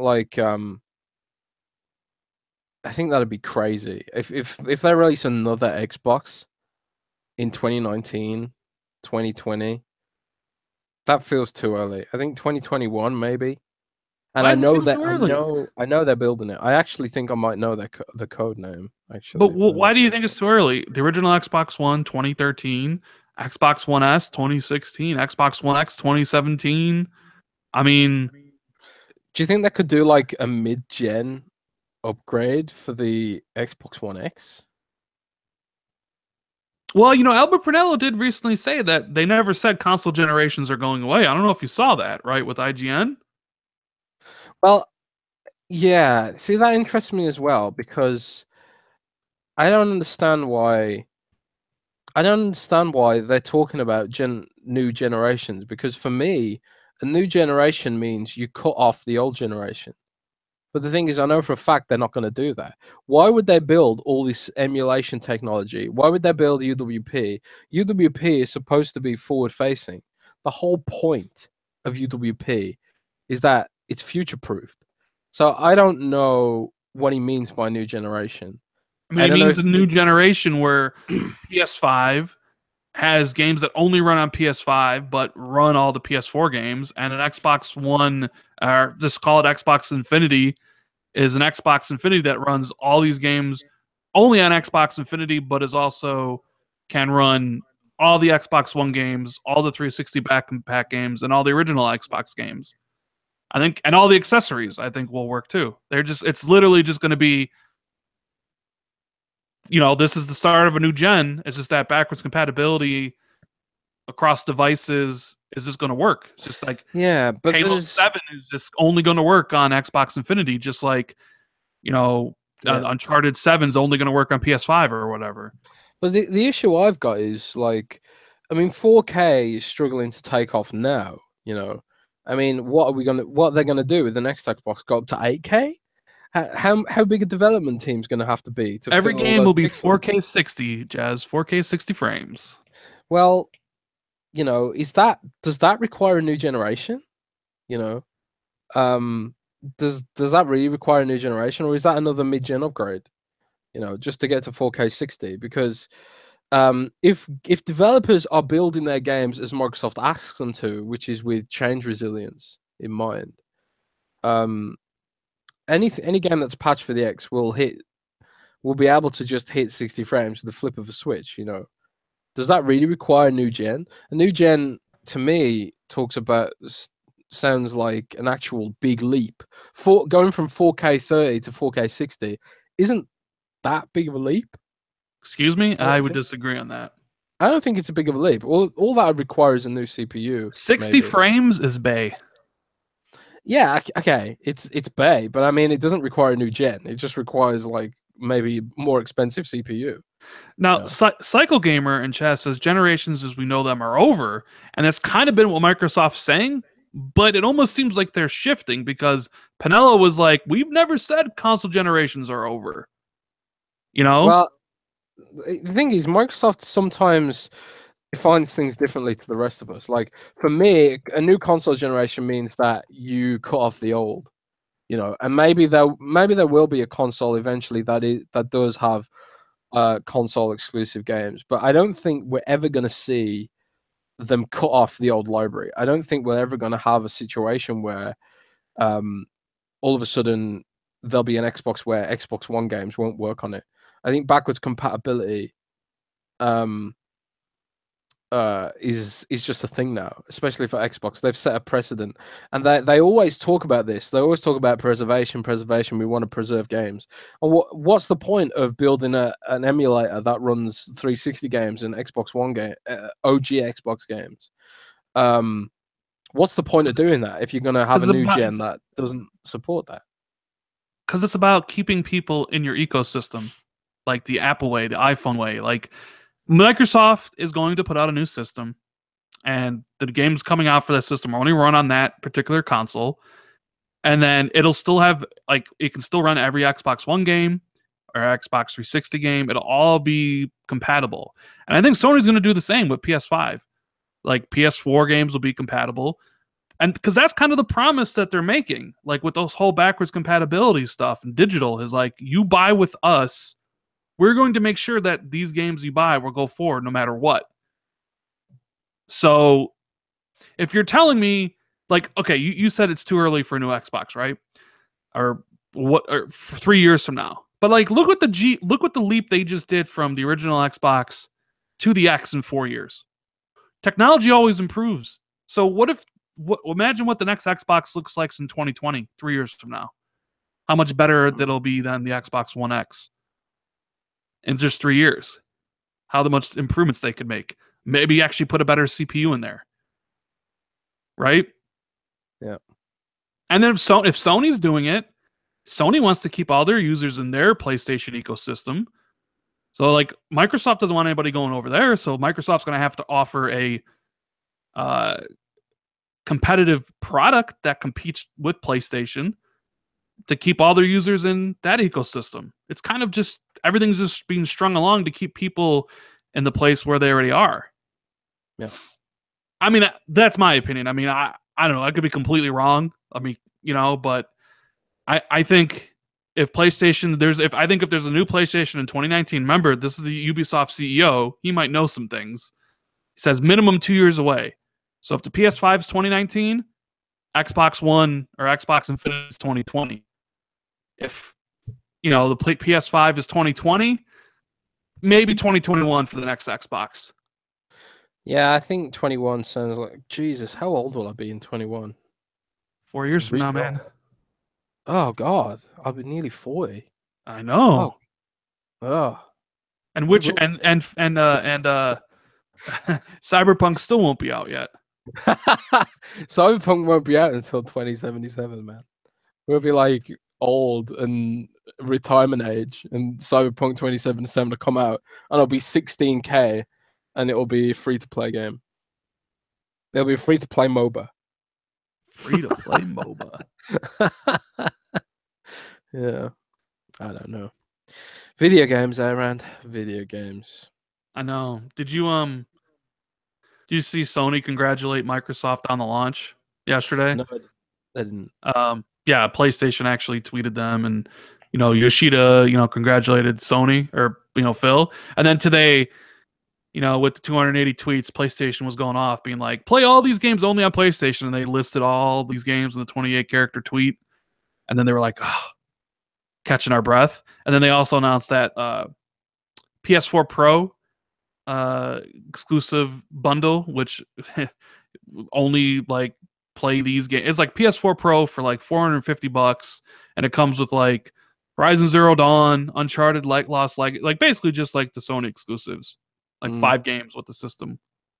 You know, so obviously, you know, Sony's not going to take that stuff sitting down. So, I know it's kind of weird to talk about new systems on the day we just got a new Xbox, but I mean, they're talking about it. It's not like we're making this up out of the air. Like Albert Pinello literally talked about it with IGN. You know, the generations aren't over. We never said they were. What it might look like, we don't know, which I kind of don't believe it, because, you know, they're prototyping it right now as we speak, right? You have the Ubisoft CEO saying next gen is 2 years away. which everybody right now is just like, what are you talking about? I just got my PlayStation Pro and my Xbox One X. It's too early. Well, dude, there are some interesting things happening at Microsoft right now. I mean, for example, the latest Alpha Ring build for Xbox introduced touch controls to the dashboard. Oh, what? Yeah, so I'm looking at the data library right now, and so like before, when you look at the code for the Xbox dashboard, before it said action input method, base types, controller, gesture, keyboard, mouse, other, remote, smart glass. But in the latest build, it now includes touch. Now that's a deliberate change. They have deliberately added touch controls to the Xbox One dashboard, and it's like, why? What are they planning there? Are they bringing the dashboard to Windows 10? Are they maybe building some kind of Nintendo Switch handheld touch-like tablet device? The Like, what are Xbox they up Switch? to?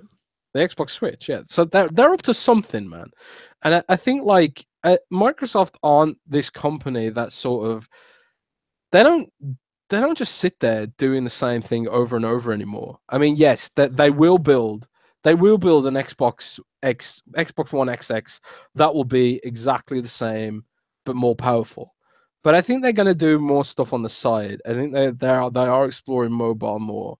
I think they are looking at different paradigms like the Surface team like taking existing paradigms and putting their own spin on it. Like they basically created a whole new category with 2-in-1 laptops and stuff like that, and they do have a folding phone coming in 2018, 2019 possibly. So they are up to something, man. And it's not just the same old things that we're used to. I mean, why bring touch controls to the Xbox One operating system? Why Why do not? that? Why do that? Why not? Is the question I gotta ask. It's going to be 2018 is going to be interesting. And I think like whether you're whether you are into Windows or not, I think Build 2017, which is Microsoft's developer conference, I think that's going to be interesting to watch if you're an Xbox fan next year. All this talk about everything like the X and the new studios and stuff. There's one area that a lot of people kind of wish Microsoft would address for the X, and that's VR. Now, it's interesting you say this because during the podcast, Microsoft announced a Steam VR date for Windows Mixed Reality. So in less than a week, Steam VR is going to come to Windows Mixed Reality headsets, and thus And is that eventually big? Is that big news? Well, we knew it was happening, and it was big news then. We knew it was happening before the end of the year, and I guess now that it's coming, the people who did buy Windows Mixed Reality headsets might actually have something to play on them. Well, I But guess my question is, when could you be able to hook up a mixed reality headset to your Xbox One X and play virtual reality on it? now, this is the interesting thing because if Microsoft originally announced the Xbox One X as supporting VR, but for whatever reason they've decided to go in another direction, and the Xbox One X doesn't support VR at launch. But I think whatever sort of VR we get on the Xbox One X, it won't be Xbox One X VR. It'll be Windows Mixed Reality. You'll buy one of those Windows Mixed Reality headsets from Dell, Lenovo, Acer, or whatever, and that's how you'll experience VR. And then you'll get Steam VR on your Xbox probably as well. So there is I do think it's coming. But I just think it's not a priority for Microsoft because I think like the Windows team cares more about VR than Xbox does. I kind of get the feeling that the Xbox team aren't convinced by VR as a gaming thing, and I think it's more like I think that's something that Windows is pushing more than Xbox right now. Um, I mean, put it this way: there were more Windows phones sold last year than there were VR headsets. Nah, that can't be true. Excluding PlayStation VR. There was more Oh, Windows phones sold than PC headsets for VR. So more than Vive and Oculus Rift. well, we've known for a while that Vive and Oculus Rift haven't been doing well. I mean, the only one that's doing somewhat decently is PlayStation VR. Yeah. And they're even PlayStation's like, we're not comfortable being the market leader on this. Yeah, exactly. It's people don't want to wear a big plastic thing on their faces. You know, that is the long and short of it. People don't want to wear a big plastic thing on their head. Do you? Have you used VR? I have not. Maybe that's the thing. Like, I give VR a hard time, but like number one, I'm not trying out a demo in a store. Jermies. I just Jermies. I don't want, dude. I let people try that shit out. Like, dude, I'm not putting that stuff on my face. Sorry, not happening. So, like, I'm not doing that. I Dude, mean, I'm not I've used VR at a convention. Imagine how many cooties I've disgusting. got, man. You're disgusting. Get away from me. I didn't even Probably clean it. got some weird disease. No, it's like, look, I'm not a germaphobe by any stretch of the imagination, but Sure. I'm literally not putting something on my face that other people have put on there. Sorry, not happening. I even when I went to E3, like, I didn't even want to put on the headsets because I'm like, how many people put on? What if they got lice? Like, what if they got like earwax pouring out of their ear, going into the ear cups on these things, man? I'm not touching. I mean, I'll controller, like, wipe your hands, but dude, I'm not putting that on my face. So the only way I would get VR is if it came down to a reasonable price. I'm not demoing it. Like, I would just buy it for myself. That's the thing. It's like the Windows mixed reality headsets. A lot of them are pretty cheap. Like some of them are $300. But you still need a super powerful PC to power the. Now, Windows mixed reality has two levels. There's like standard Windows mixed reality, which is like low resolution, kind of like PlayStation VR level, and then there's ultra Windows mixed reality, where you need like a GTX. I think it's GTX 1050 at least to power it, and that's expensive. GTX 1050 PC or laptop, especially a laptop, is really expensive. So the cost of entry is still way too high. And I think and then you've got like headsets that are computers, and the whole experience is baked into the headset. They're even more expensive. Like HoloLens is $2,000. And the chips that we use to make HoloLens are so niche that Intel don't even manufacture them anymore. So like the Intel Atom chips are no longer being developed by Intel. So like the next HoloLens will probably have to be ARM based or something, but that should bring the cost down too. But at the same time, I just don't want to wear a thing on my face. I've used so many different headsets now. I've used HoloLens.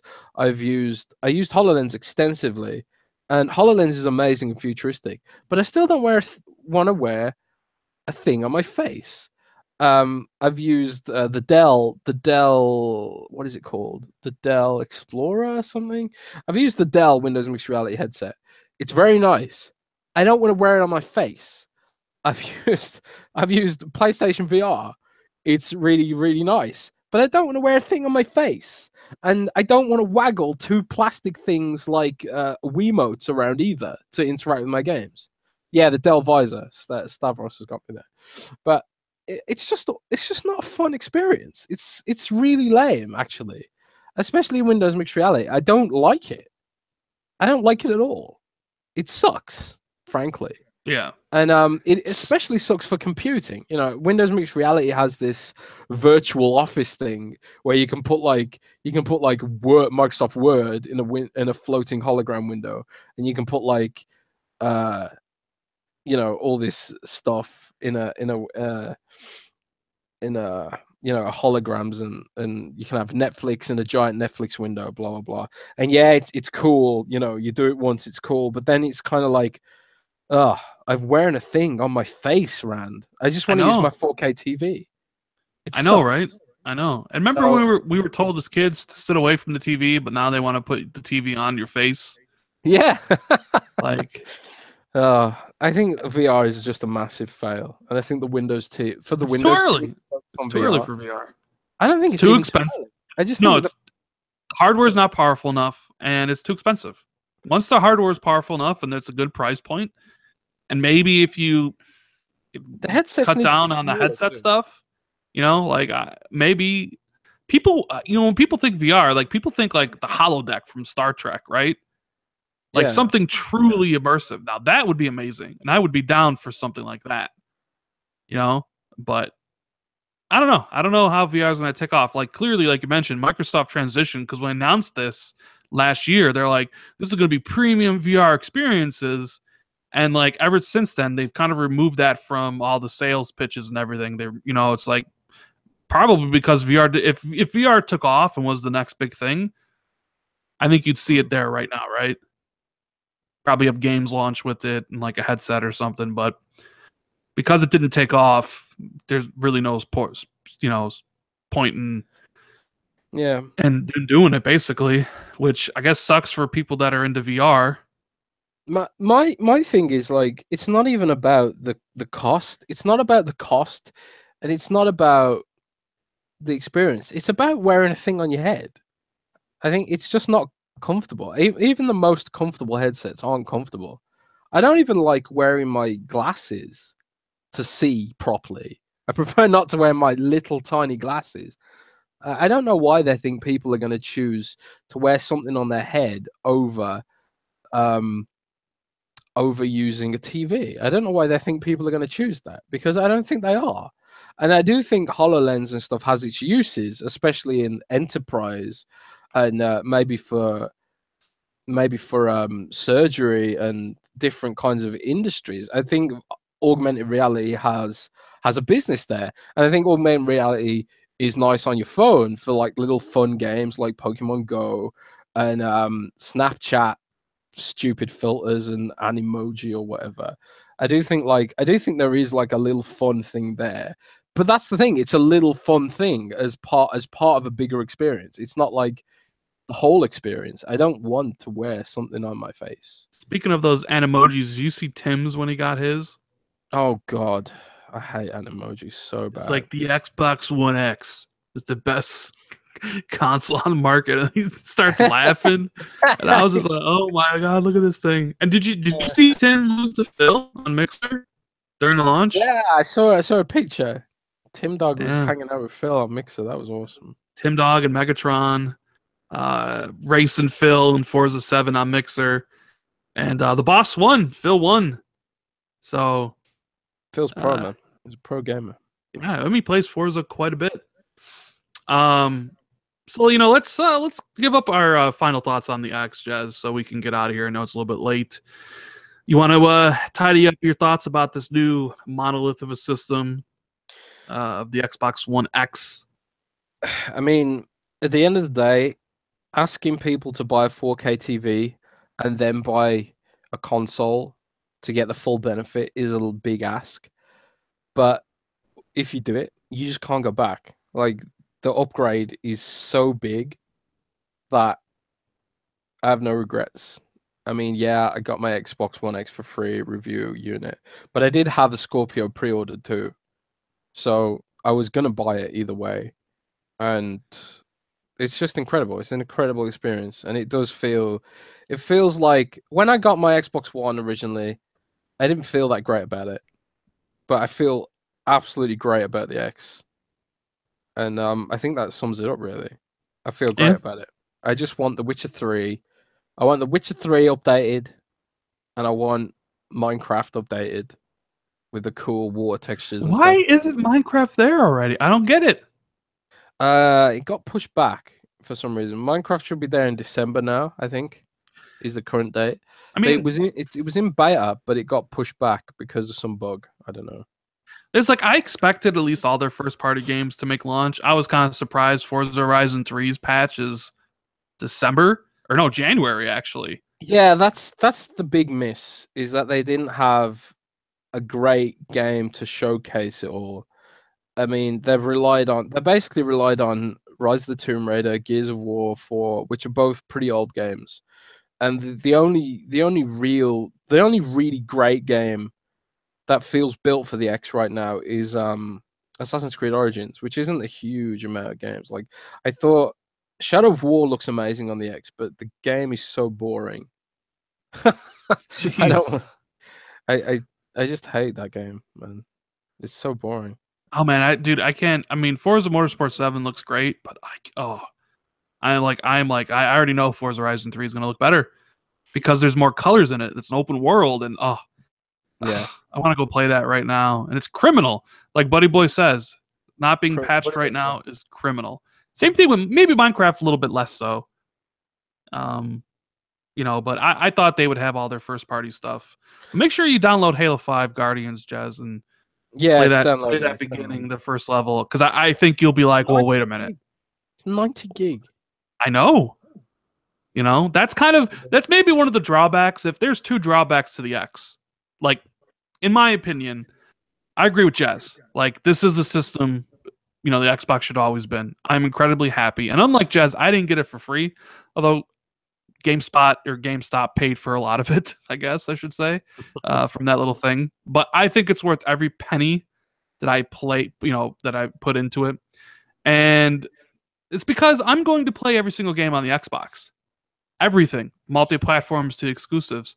And I'm lucky enough where I have a PS4 Pro, so like I can play the Sony exclusives, which I'm really looking forward to on the Pro. I'm not missing out on anything.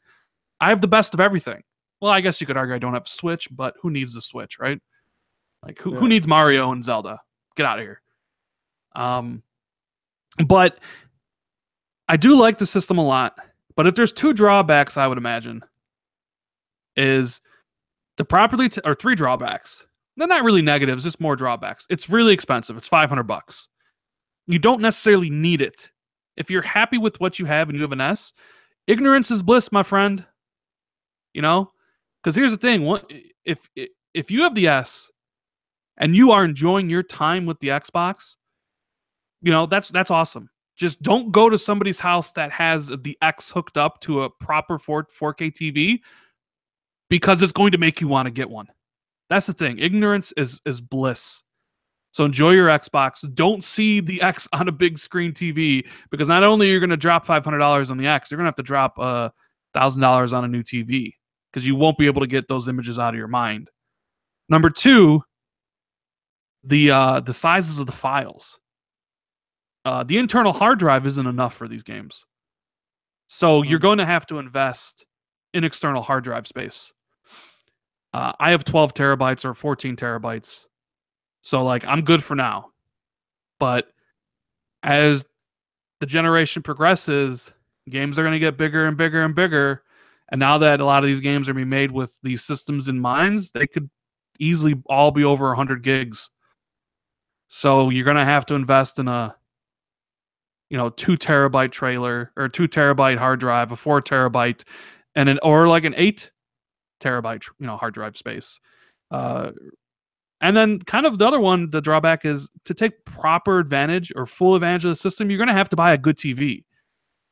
Not all TVs are created equal, right, Jez? Jez knows this firsthand. Oh god, yeah. I bought the cheapest 4K TV because I'm saving up for a Surface Book 2, which is, as you noted earlier, $3,300. Yes. So I thought like I'll buy a cheaper TV, and while I chase that ridiculously expensive laptop that I don't need in my life but want because I'm weird. And the TV I got is like, I think it costs $500, and the colors are so bad. The backlighting is so bad. TV is really dark, and the colors are really washed out. So I kind of really wish I had an OLED or something like that. Everyone raves about OLED TVs. Mm-hmm. So, but that's the thing. It's like those are the kind of three drawbacks. It's expensive. You're going to need more storage, and you need to buy a proper TV, which is, I mean, I know you can buy cheaper 4K TVs, but maybe you want to invest in a more expensive one and actually get the most out of it, because not all TVs are created equal. Yeah, but that's it. That's our thoughts about the Xbox One X and all the news for the week. I want to thank everybody for hanging out with us. We had a lot of people here, which is always 400 at one point. I know it's always fantastic to see everybody come out and support the show. If you didn't enjoy the show, make sure you hit the like button, as that helps out a lot. But Jez, what do you have going on for the rest of the week? Are you just gonna just like play more games on the X and just drool out the side of your mouth as you enjoy this 4K revolution? Well, I'm just gonna sort of I, I'm just sort of relaxing a little bit mentally. I've done some really like easy articles this week. I reviewed 2 Turtle Beach headsets, which were really easy to do. I'm gonna write a Surface Book editorial, which is really easy to do. So I'm just kind of chilling this week. I'm mentally exhausted, man. What about So you?